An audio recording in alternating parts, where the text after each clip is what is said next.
Hello, everyone, and welcome back to another wonderful episode of Sporting Perspective. It is championship week here in the college football schedule, and the end is here. And before we get into the games, before we get into the most recent release of the playoff bracket, we had a crazy coaching carousel around Thanksgiving. We were just kind of going over it 5 minutes ago. I guess we'll start with the main headline and go from there. The Lane Kiffin saga, which now he is the head coach at LSU. I guess we'll just start there and we'll go from there. So, James, I'll let you take it over from this point. Yeah, he's an idiot. Man, I just jammed my elbow on my desk right as you hit record. So if I was making some weird faces at the beginning, that was why. Oh. Yeah, we've been talking a lot about Lane Kiffin. This was obviously a rumor that was people, I'm sure, were talking about it at their Thanksgiving dinners the day after Thanksgiving, and it finally came to fruition, I believe, Saturday. I think he's a sellout. I think that whether it works for him, if he wins a national championship and gets to bring some of his players with him, great. But, I think he's selling out for the money. It's also something, I know you and I have talked a lot about this, but it's something he has kind of been accustomed to in his previous relationships with schools, previous jobs. I mean, he's I don't know. It's kind of scummy, in my opinion. It just feels weird because we've had so many other coaches take jobs, but the way they went about it wasn't like how Kiffin did it. Yeah, I mean it's weird, and I'll talk about one thing right off the bat. And we talked about this yesterday, and I think a lot of people are in agreement with what I'm about to say. The NCAA football calendar is all screwed up. I before anything else, blamed that for this because it's a mess. Signing day is today.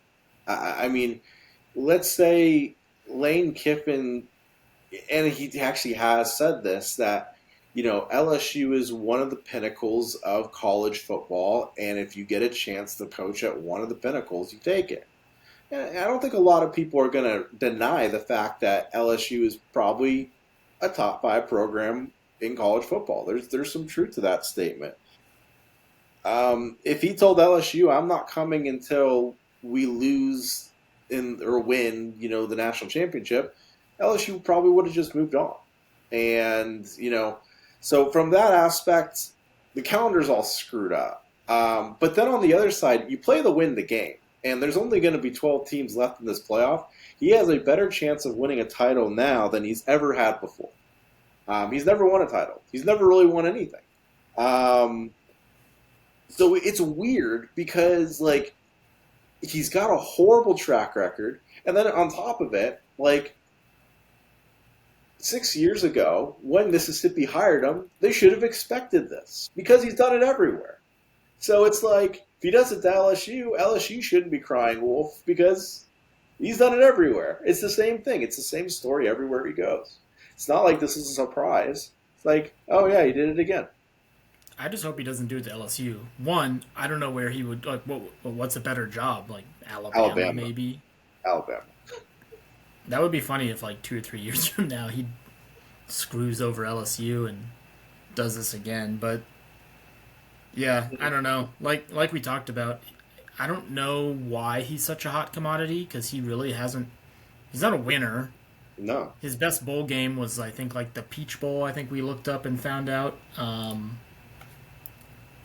Not to mention he doesn't stick around at places long enough to build anything. He obviously is a good coach because he changes the culture pretty quickly. He went in and, won right away with FAU, wins right away with Ole Miss, just with his last 2 places he's been. But, yeah, I don't know. And to your point with, the schedule being screwed up, I'm not going to take accountability for this because I'm not thinking of this. I heard this on a podcast earlier today. And they were talking about how there should be a coaches transfer portal and like a window for coaches to basically, yeah, I say it's a week long. That's your period of that week where you can go to your new school, sign your new contract, get out of it with your old school. Again, I don't know how that would work because yeah, I don't know. There's a lot to think about with this, but yeah, how it is right now, it's not right. How signing day is today, but kids can't enter the transfer portal yet. Technically, you can verbally, I guess, put yourself in there, but you're not going to go anywhere yet. I don't think, right? The portal for players doesn't open up until January. They've That's what I just thought. left this. They. I actually heard Urban Meyer talking about this on the radio. I think it was yesterday, the day before. The NCAA football division is and I was shocked when I heard this. It is obviously a multi-billion-dollar business, and he said that it's a multi-billion-dollar business that is being run by volunteers. No one's getting paid. It's unbelievable that that's going on, and there's got to be structure because there's so many loose ends at this point. With when high school guys can sign, when JUCO guys can sign, when transfers are go in the portal. What is ethically and morally correct? Like I heard some moron on ESPN talking about it yesterday, saying ethically you shouldn't do that. Well, we don't live in a very ethical world. Unfortunately, not. I mean, let's be real. People are going to take care of themselves, and that's the end of that. No one's really going to look at ethics at this point. And you know what's interesting? Let's say Lane Kiffin. Let's go an extreme here because it's on the same platform. Let's say he would have taken the job, taken let's say he would have taken the Michigan job. Let's just say he got hired at Michigan.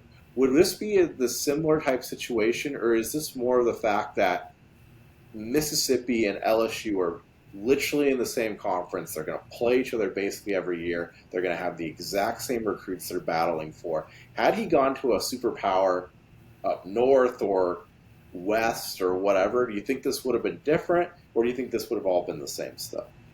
You could even throw Florida in there because I know Florida LSU is a big rivalry, but I mean the proximity of Ole Miss and LSU. I mean, yeah, you hit it. Like it's a bigger rivalry than I think a lot of people realize. And yeah, they're like literally going for the same recruits. Florida, I guess. I mean, they're same conference, and it's not like it's that much further to Tallahassee, or not Tallahassee, Gainesville. Yep. Yeah, I don't know. It just seemed very scummy how he did this. I honestly, I don't. If he went to a different school, say he took the Penn State job, say that was still open, Yeah. it probably wouldn't have been as big of a story. I think a lot of it is the way it went down and the Yeah. fact that he was like going from a little brother program in the SEC, a team that let's just take the 2000s for example, a team that hasn't won the SEC, never won a national championship, to an LSU, which is one of the best teams, has won national championships in the 2000s. Um, has had Heisman winners. I mean, it's just a better program. Yeah. All right. Well, let's jump over because we said there's a bunch of hires that are still happening and everything like that. I don't mean to undercut any of these guys, but is there anyone that you want to mention? Anything you saw that was noteworthy? There's tons of them. What jumps off the page outside of Lane Kiffin? I would definitely say John Sumrall's a big one, just because he's taken his Tulane team into potential college football playoff consideration with a win over North Texas, and he's taking a major job in Florida. Um, well, major to some people. Florida hasn't really been great, I guess, in recent history, but it's still an SEC program. Um, I don't know. Any others that you can think of? Couple just right off the top. Brian Hartline going to South Florida. I thought he was going to get a big job, but he lands up there. He's the offensive coordinator at Ohio State. Will Stein, offensive coordinator at Oregon, is going to Kentucky. He's had a top 10 offense for the last 3 years. He's going to bring in quarterbacks. Think of like that could turn into like a Kenny Dillingham type situation. He's from Kentucky. He's going back home. He could turn that program around. They're also firing Mark Stoops, who's been there forever. So I think they That, knew what they were doing there. that's an Um, interesting hire to me because Kentucky is still a basketball school, yeah, and like occasionally they have, it's like once every 5 to 6 years they have like a winning record yeah. and go to a bowl. But like, do we really think? I mean, if they view this guy as, like you said, the Kenny Dillingham of Kentucky, and maybe he sticks around and for a while. I mean, Yeah. but we can't. We don't think Kentucky will be like a SEC contender, do we? No, but I think they can. I think they'll compete. I think he'll be better for the recruiting cycle. And I mean, we saw what Kenny Dillingham turned ASU into. ASU was terrible for many years. Well, heck, look at Vanderbilt. I don't think anyone ever saw that coming. So Yeah, maybe I'm wrong. Maybe Kentucky will turn and into a Vanderbilt. he's young too. He's like 36. He's really young.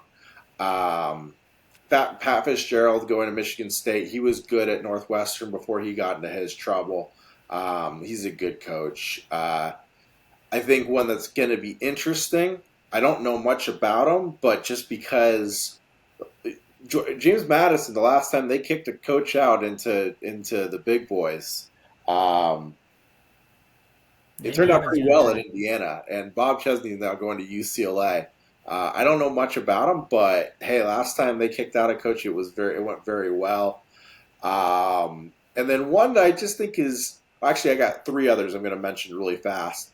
I thought Jim Mora going to Colorado State is interesting. He goes back west. He turned that UConn team around really fast. That could be interesting for the group of five. And then the next two I'm just going to group together. Um, Penn State has royally screwed up. Still no coach. No idea who they're getting. It sounds like they're getting rejected. James Franklin has now had a job at Virginia Tech for 2 weeks. Um, I started hearing from the radio that there's rumors that they're potentially waiting out to see if Mike Tomlin gets fired at Pittsburgh. Oh God, I saw BYU's head coach was rumored, but And he he he turned shut that down by saying I'm staying at BYU. Um, I actually just I googled Penn State head coach search just to see where we're at. So I'm yeah. going to open up this New York Times article: 6 solutions for the Nittany Lions. I'm curious who they mention. So they have here Terry Smith, who's Hmm. the interim coach as of this second, who I guess we'll say is maybe has a good chance at sticking around if they're not going to get anyone. Matt Campbell, Iowa State head coach. Okay. That's interesting. I mean, if you, But I what? think Penn State's the better job. I think Iowa State though recently has been pretty good. I don't know Yeah. why you would leave when you have the potential to win Big 12 championships. Kalen DeBoer, that's funny. He's not leaving Alabama. No.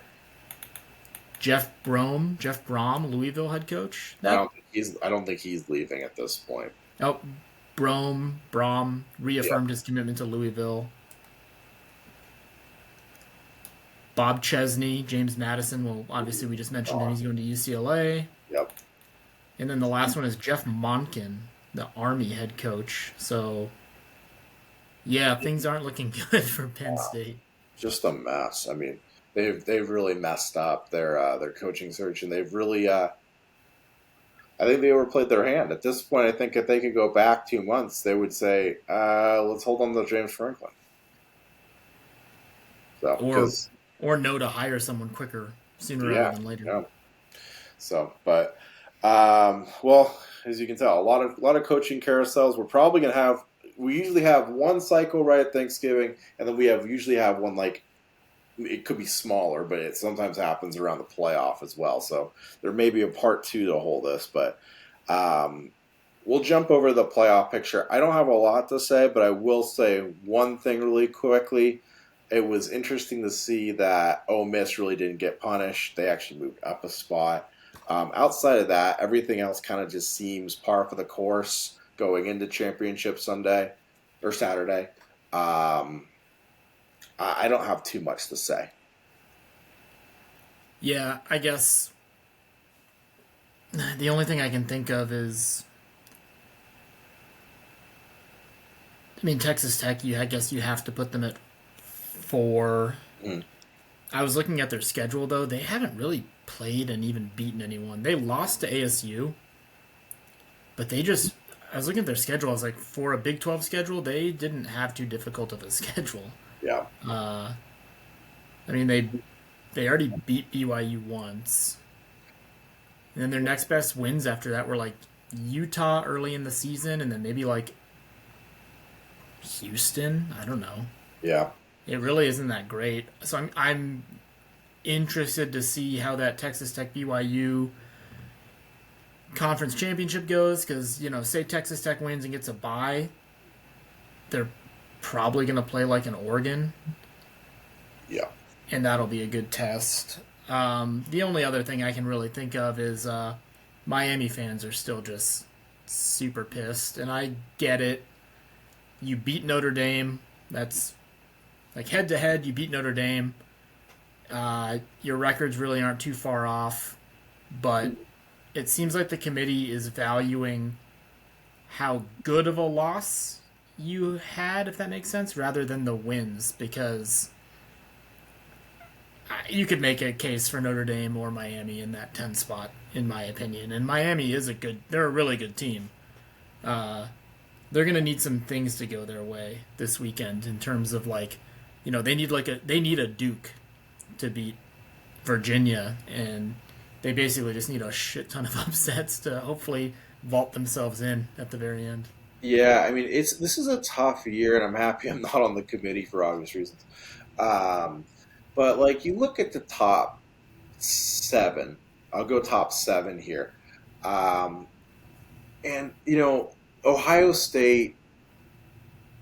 Okay, they played Texas at the beginning of the year, but for the most part, got kind of the easy road of the Big Ten.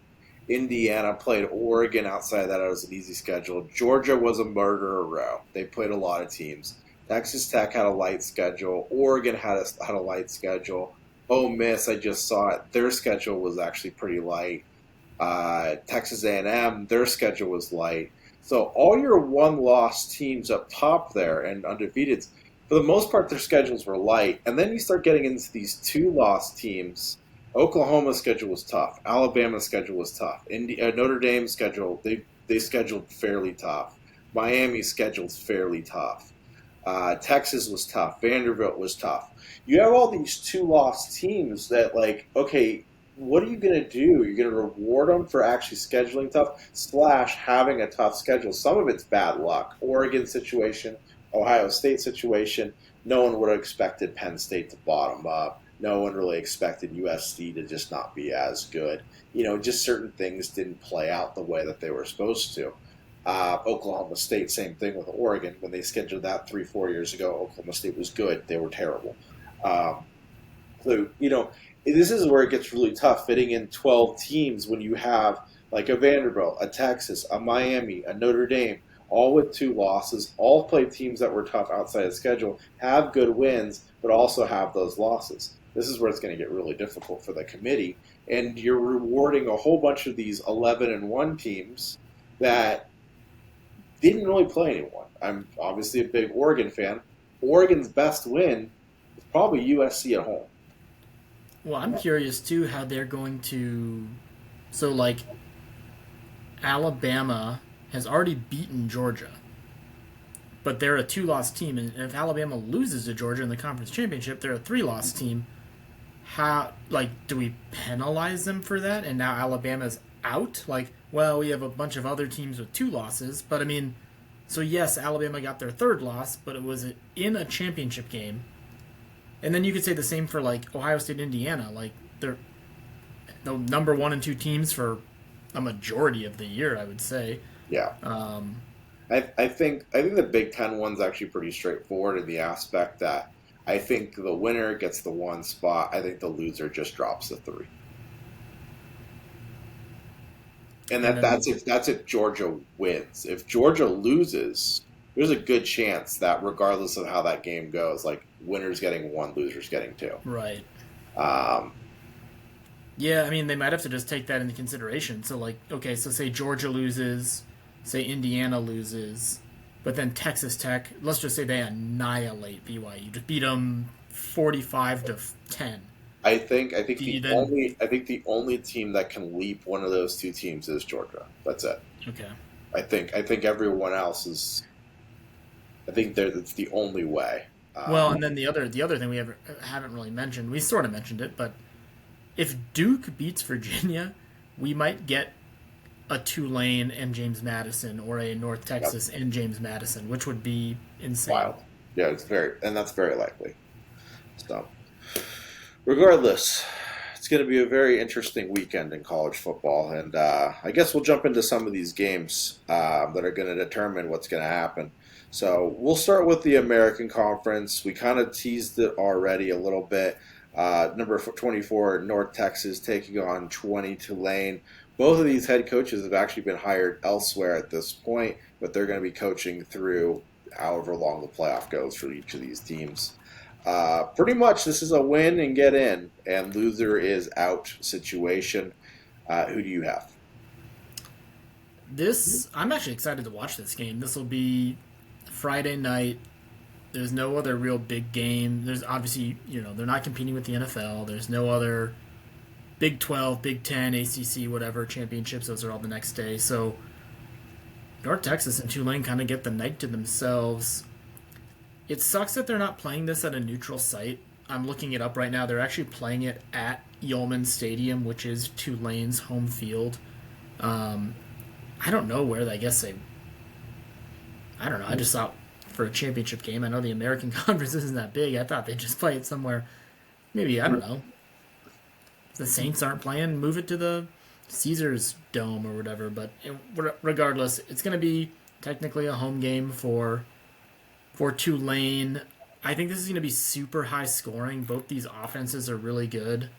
I know we've talked to Tulane before. We've had them on our top 5 games. They do have Jake Retzlaff, the former BYU quarterback, which that would have been interesting if with the season he had, if he had, I guess he didn't have that great of a season, 14 touchdowns, 6 picks, but he's still a big name. He was a big name for the reason why he left BYU. Anyways, I digress. I think this will be a high scoring game. I'm actually leaning North Texas here, even though it'll sort of be on the road. I just think North Texas has had a better season. Obviously, their record shows that at 11-1, but I think it'll be close. I think it'll be high scoring, and I think North Texas pulls it out. So you kind of mentioned it already. I am going to take Tulane. I think the fact that they are playing in their home stadium helps out a lot. They're pretty even. If in a neutral site, I might feel differently, but because Tulane is playing at their home stadium, I'm going to take Tulane to win and advance to the playoff. So let's move. Simulation. Yep. Don't want to forget about that simulation. North Texas won 38-36. High scoring. Definitely high scoring. All right, so let's move over to the Big 12. Number 11, BYU taking on number 4, Texas Tech. It's pretty safe to say Texas Tech, win or lose, is gonna probably get in. But if they win, they probably get the automatic bye. BYU's in a situation where they have to win or they're out. If BYU somehow pulls off the upset here, this would create mad chaos, as they would definitely steal a spot. Yeah, I think BYU is just the better team. I know I literally just mentioned it. Texas Tech hasn't played anyone. I know that Texas Tech already beat BYU. There's that college basketball saying that it's tough to beat a team 3 times, play a team twice during the year, and then you get the conference tournament or even March Madness, and you see that team a third time. It's hard to beat them a third time. Well, I think in football, it's hard to beat a team twice. So I like BYU. I think they're obviously going to look back at that film from earlier in the year, see what went wrong. And like you mentioned, not that Texas Tech isn't going to take this seriously, but BYU, I mean, they literally have to win to get in. So I'm taking BYU. I want chaos. I'm going Texas Tech. I just think they got a little bit more talent. The last time they played each other, they kind of dominated the game. Honestly, they spent a lot of money on players, and the only game they really slipped up against was ASU, which was weird. They still had a chance to win that at the end. I'm going Texas Tech. Simulation had Texas Tech winning 13-10. That's weirdly low scoring. Let's go to the SEC. Number 3, Georgia taking on number 9, Alabama. You mentioned it earlier. Alabama won the first matchup earlier this year. Georgia is safely in. We can probably agree on that. Actually, they're 99.9%, so they're in. Alabama is don't know. Committee will somehow find a way, even if Alabama loses. I'm taking Alabama. Everything I said earlier about BYU Texas Tech, about it's hard to beat a team twice, I think Alabama does it. I think I'm a believer in Kalen DeBoer. I'm a believer in Ty Simpson. I I think Alabama wins because they need to win to make sure they don't get screwed with that third loss, regardless of what you believe a loss in a championship game means to the committee. But I'm taking Alabama. I'm calling this weekend the weekend of chaos. I want chaos, so I'm taking Alabama. So I don't have as much chaos going on here, and this is the third time in a row we're disagreeing. I'm taking Georgia for an argument we made in the previous game. It's tough to beat a team twice. And on top of it, this game is being played in Atlanta, Georgia, where they played Georgia Tech literally last week in the same stadium. So, they're comfortable, even though it's supposed to be a neutral site. This is not a neutral site at all. I'll take Georgia. Georgia quietly, in my opinion, may be the best team in the country. Just flying under the radar. They played a tough schedule. They beat basically everyone but Alabama. And no one's really talking about it. So, Georgia. Simulation had Alabama winning 31-28. All right. Let's go to the Big Ten. This is a heavyweight matchup that you can argue may not really matter. Just the title is cool and the undefeated record's cool, but there's a good chance that 1 and 2 will stay 1-2. Just the names may flip, I guess. Indiana, Ohio State. This is going to be a fun one to watch. And do we get both teams a effort, or will they rest? I don't. This is a weird one. I'm banking on the defense wins championships mentality. You have Indiana, which is one of the best defenses in the country. You have Ohio State, one of the best offenses in the country. Depending who you talk to, what wins in that, you have there's nothing out there that says offense wins championships. I mean, I know it does, but there's no sayings like that. So I'm going to stick with defense wins championships, and yeah, I'm gonna take my mom's alma mater, take IU. Chaos. Chaos. I'm thinking Ohio State. I think they're the best team in the country. This may be one of the best defenses we've ever seen. I mean, Ohio State just has to score 17 points, in my opinion, and they win the game. They're not going to give up 17 points. So I got Ohio State. I will say this simulation will probably not be true, but they have Indiana winning 23-3. Oh, okay. I don't think they're going to score 3 points. That would be weird. Well, you've been wanting chaos. Oh, but you know what? One last thing I will say. I think that game, the Indiana-Ohio State game, will determine who wins the Heisman. That's true. I agree with that statement. Yeah, that's true. I follow that. Yeah, I agree. Let's head over to the ACC, where this could be where all the chaos could happen. Duke, unranked, 7-5, going to play number 17 Virginia. This game's in Charlotte, and this could ruin the ACC in so many ways. Yeah, I'm all for chaos, but I also have to make like some semi-smart decisions. Not to say Duke can't. I mean, it's not like Virginia's just hand it to them; they're going to win. I do think Virginia's still the better team. I maybe after the taping of this show, I might Google how Duke got into this, having a tied record with like 4 or 5 other teams. It must have gone to like win percentage in within conference or who knows. I don't even know because I was looking at the standings and I was like, so Duke is 7-5, but they're 6-2 in the ACC. Miami's also 6-2 in the ACC, but why didn't they? It Yeah, makes there no was. sense. It makes Yeah, absolutely no sense. I don't. I mean, there's something they went by, or else people would have been causing it. Like there would have been an uproar over this, but Yeah. whatever the tiebreaker is, Duke obviously got it done. Um, their quarterback Mensah, I know he wasn't. Was he someone I mentioned last week? I don't think, or not last week, 2 weeks ago. Oh yeah, we did talk about him.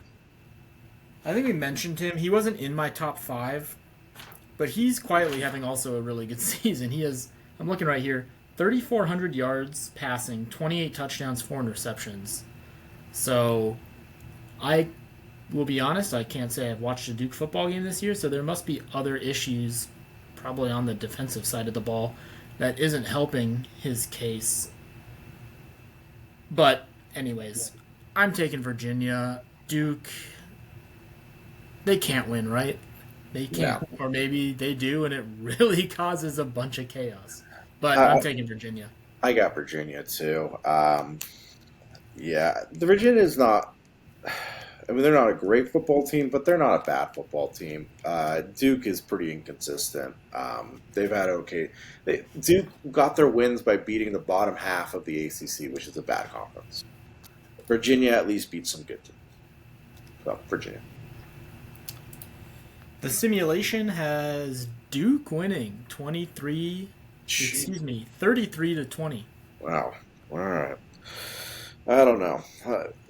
Maybe you shouldn't take my picks because apparently I'm very bad at picking anyways. I was very close to flipping a coin for tomorrow's show, and I forgot to do it for every single game. But yeah, we'll get into that tomorrow, I guess. But all right, well, since we talked about head coaches for the first 15 minutes of the show, let's jump into head coaches again at a different angle. We're going to talk about the scummiest head coaches in college football. The rule for mine was they at least had to coach a quarter at some point this season. So that's how I did mine. You want to jump in? We'll just start at 5 and Yeah, let's let's just do roll it. with Here, it. Or do you want me to you go go first? first. Okay. You go first. Do your All right. first. So my first guy actually got fired this year. So he's currently unemployed, and that's Hugh Freeze. Dude's weird. I did some research on him. Weird dude. Like really likes golf. Has some weird like sex worker stuff in his past. Oh God. Yeah, yeah. You did some research. Like yeah, just I mean I heard stuff throughout the season at Auburn and just doesn't seem like he seemed like he was on a retirement tour. So just kind of weird, but that's my number 5. Interesting. Hugh Freeze. Yeah, look him up on Wikipedia. It's like 2017. They were doing an investigation on him and they found a whole bunch of stuff on sex workers. Oh, was he at Liberty when all that stuff was going down, or was It he might was have at been. Liberty 2019 to 22? But I want to say that whole Liberty stuff was before that. Regardless, Liberty's kind of a weird That's a weird place. place. Yeah. Yeah. um, interesting. Yeah. All right, at number 5, I have Brian Kelly.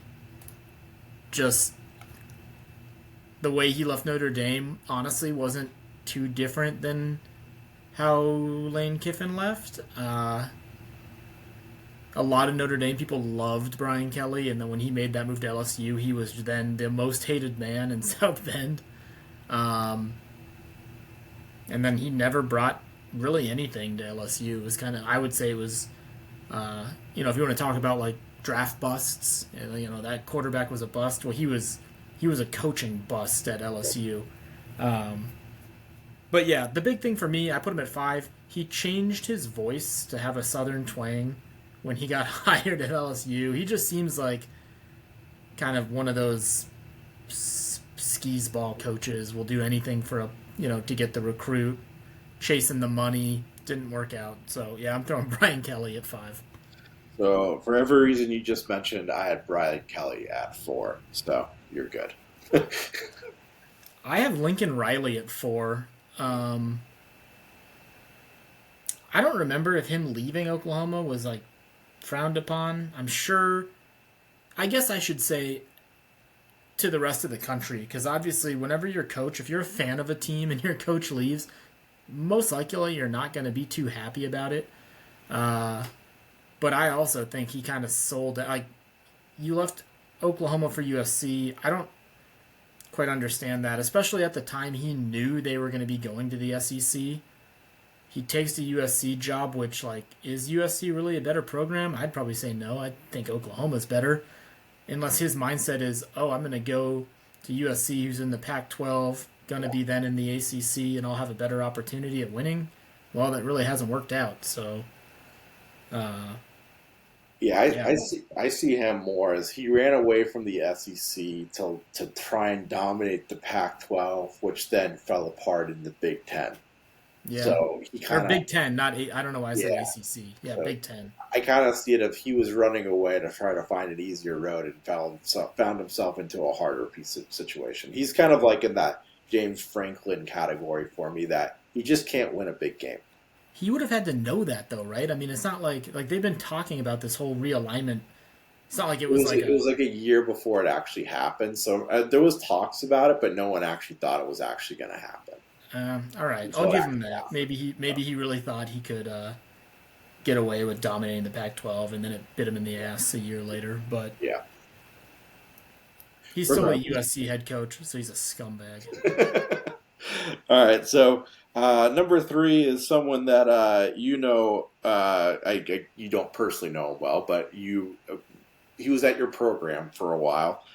Rich Rodriguez, who I don't even remember. Is he like South Alabama? I forgot where he's even coaching these days. He's at But He was at West oh, he's at Virginia, West wasn't he? Virginia. He's at West Virginia again.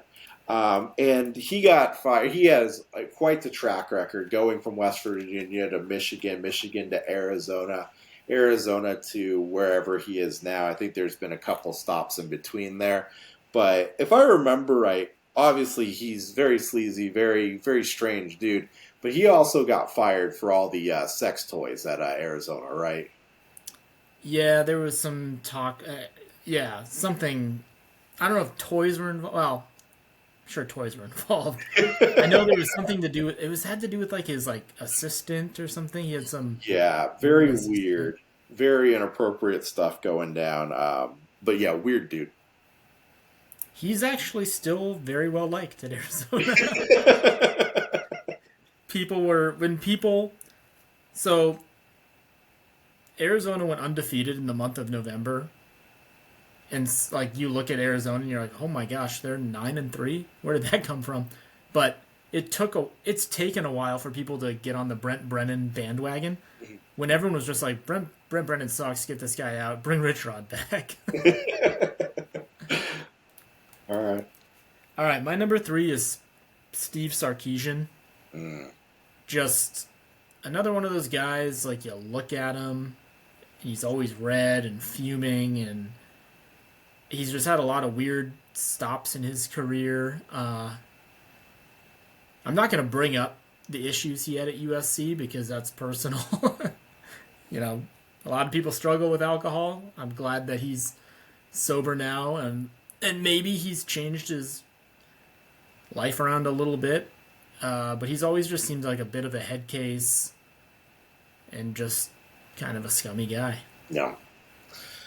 So at number 2, I actually have Lane Kiffin at 2. For a lot of the reasons we've mentioned at the beginning of the show, everywhere ends very weird, very strange, very crazy track record. I'm sure that he's in your 1 or 2 spot as well, so I'll let you add on to it. But Lane Kiffin goes into my number 2 spot. So my number 2 might be a little biased, but it's Jed Fish. Now, if you want to look up someone's Wikipedia page, Yeah. I'm gonna try something real fast. Let's see if this works on our Riverside platform and podcast for at least the visual viewers, the people watching on YouTube. Obviously, if you're on Spotify, you can't really see this, but let's scroll down here. Check out Jed Fish's track record. Just like his full tree. Yeah, let's see if I can get this.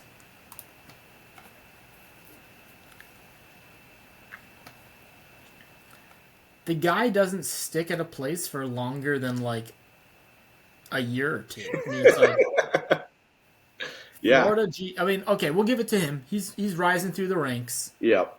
He's a GA at Florida, great. Hops over to the Texans. Goes to Baltimore for 3 years. Whoa, that's his longest. That's the longest one I can see here. Broncos, Minnesota, Seattle. And I get it from a coaching perspective. To move up in the ranks, you have to kind of do these not lateral moves, but these moves. But like 1 year stints to 2 year stints everywhere he goes is a little sketchy. He gets an interim job at UCLA, and then from that point, he's never really. He's the quarterbacks coach for the Patriots, and Arizona hires him. I remember thinking, yeah, he doesn't stay anywhere. He doesn't stay anywhere. He just doesn't stay anywhere.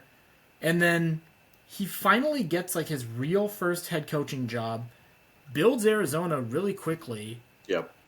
And then jumps ship to Washington, and he hasn't really done that well in Washington. No. It's just he's a snake. He's kind of a used salesman type of a guy. He just, he's selling you the snake oil. I wouldn't be surprised if he leaves Washington within the next year or two. I mean, I don't know how true these rumors are, but I've read that his family doesn't like Seattle. His wife has already moved back to Tucson. Again, I don't know if that's confirmed or true. Just what I've seen on Twitter, which could be true, but also you can't just believe everything you see on Twitter. But yeah, I don't know. This guy's a scumball. All right, so my number one is Bobby Petrino, who was at Arkansas and with the Falcons, and he's been a lot of places, but there's two real highlights to it. When he ditched his NFL team middle of the season, just bailed, like in the middle of the week. He's like, I'm going to Arkansas. That was wild.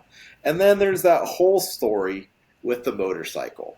And then him showing up to the conference with a neck brace and everything. And odd dude, obviously had the affair with his intern or assistant. And just a strange guy. Not a winner. Yeah, odd. That's a good one. I didn't even think of Bobby Petrino. That's a good one. Obviously, you probably know who I have at one. It's Lane Kiffin. We talked a lot about him. We don't need to rehash it all, but yeah, he just seems like another guy who's just out for himself, which I get in the head coaching ranks. You gotta sort of be if you want to grab some of these big time jobs, but there's plenty of head coaches who've done it the right way. So yeah. All right. Well, long episode, but there was a lot to cover in that one. Do you have anything you want to add before we sign off here? No, I don't think so. Just should be another fun weekend of college football. A lot more, a lot less games, but they'll be fun. Yep.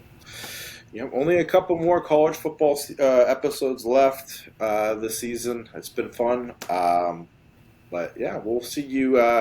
We'll see you all next week for more college football. Probably talking Heisman and the wonderful playoff picture. We'll be back tomorrow talking some NFL. So until then, have a wonderful night, guys.